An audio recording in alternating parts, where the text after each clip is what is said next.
nous devons comprendre. Prenons le mot soumission. Soumission, nous le découpons, ça veut dire sous la mission. Mais à qui est-ce qu'on a donné la commission du mariage en premier? C'est l'homme. Donc la femme doit être sous la vision de l'homme pour réussir le mariage. Si la femme résiste l'homme, il n'y aura pas de réussite parce qu'il n'y a pas de chauffeur dans une même voiture. Il n'y a qu'un seul chauffeur qui conduit et qui oriente la direction. Ma fille Sephora ici ne cherche pas à copier les Français. Elle ne cherche pas à copier je ne sais pas moi, quelle chaîne là-bas, des séries. L'amour dans les séries et dans les mariages, c'est deux choses très différentes.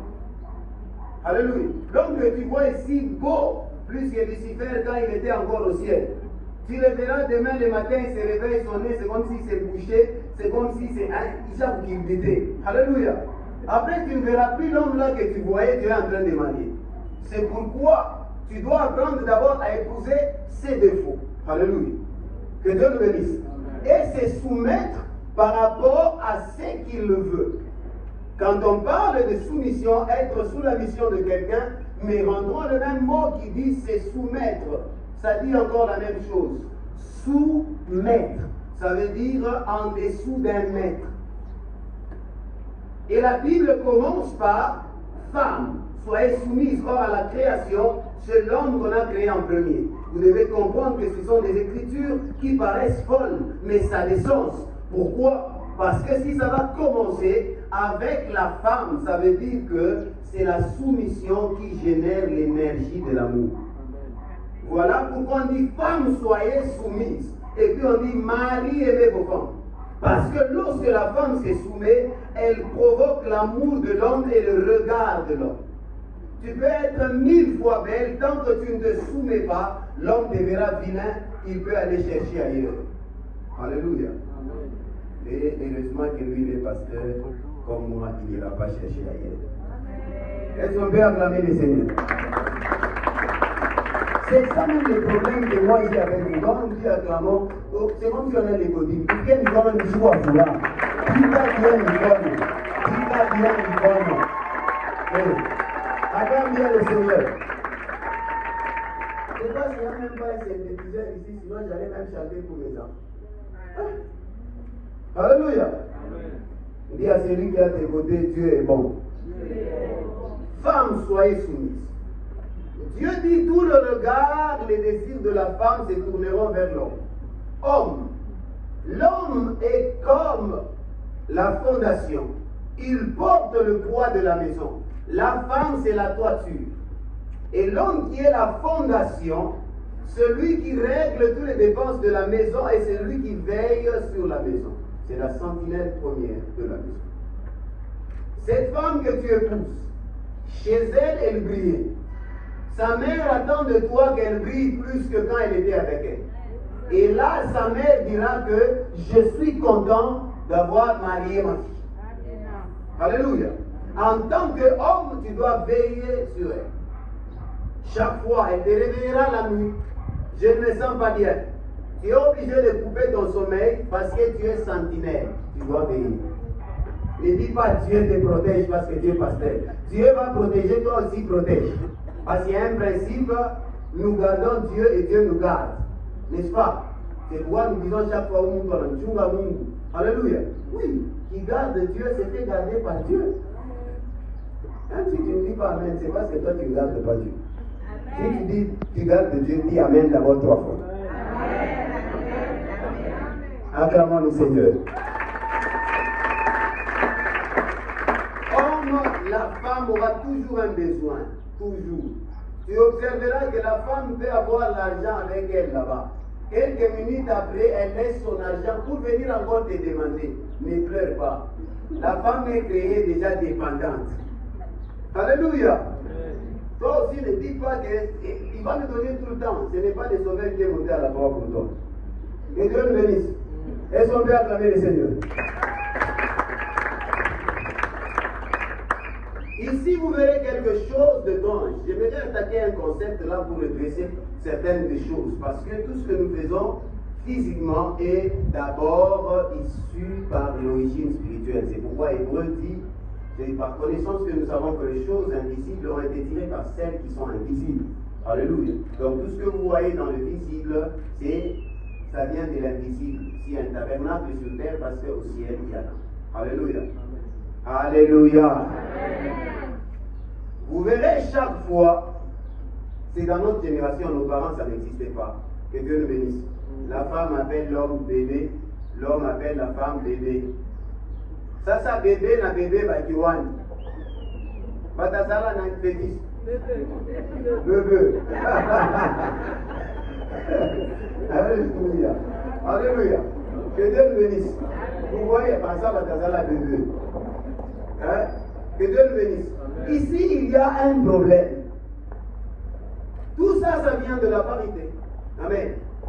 L'homme appelle la femme bébé, la femme appelle l'homme bébé. Et un mariage de bébé ne sera que l'échec. Parce qu'ils n'ont pas la maturité. Alléluia. L'homme ne sera jamais bébé pour sa femme.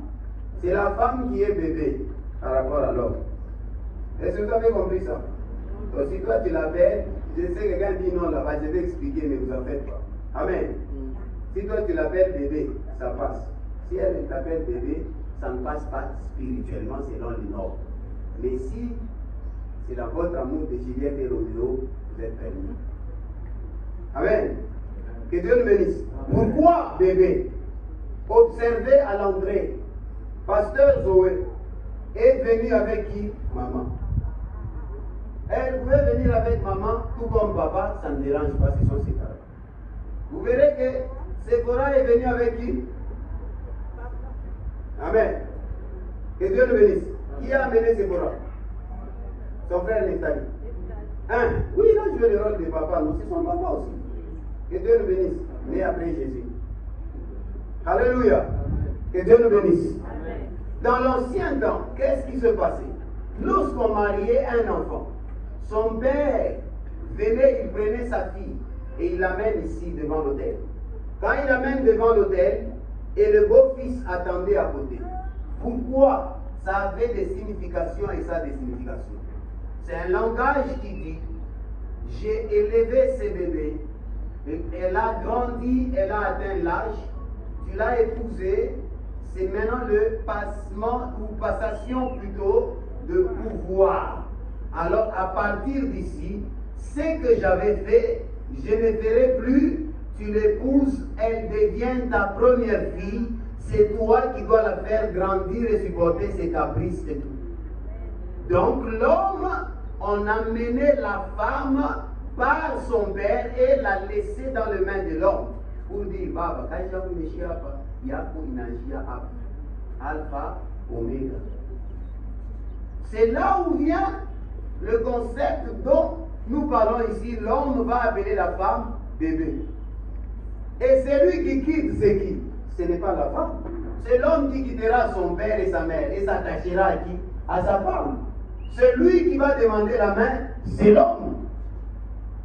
Alléluia. Amen. Alléluia. Amen. Vous êtes fatigué? Je peux parler un peu? Je suis déjà presque, je n'ai même pas vu le chrono, je pense que je dois être déjà même à 15 minutes. Alléluia.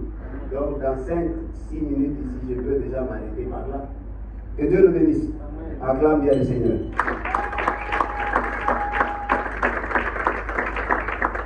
Alléluia. Amen. Quand on parle du mariage, Amen, on peut le découper aussi, ça donne mari âgé. Alléluia. Que Dieu le bénisse. Amen. Ça demande quoi? Si on dit mari âgé, ce n'est pas par rapport à l'âge. Mais le mariage, il est question de cerveau, de l'intelligence.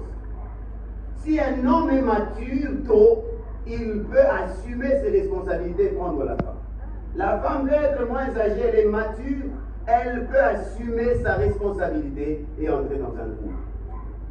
Il n'est pas question ici de l'âge.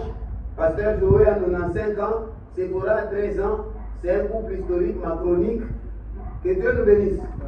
Alléluia. Mais on voit ces couples-là réussir ou échouer. Il est question de quoi? De la maturité dans un couple. Alors, Dans un couple, il faut qu'il y ait la complicité. L'homme est chef, bien sûr, mais l'homme qui est chef, lorsque nous rentrons en Éden, nous comprenons que l'homme est faible, la femme est forte. Pourquoi? Lorsque le serpent entre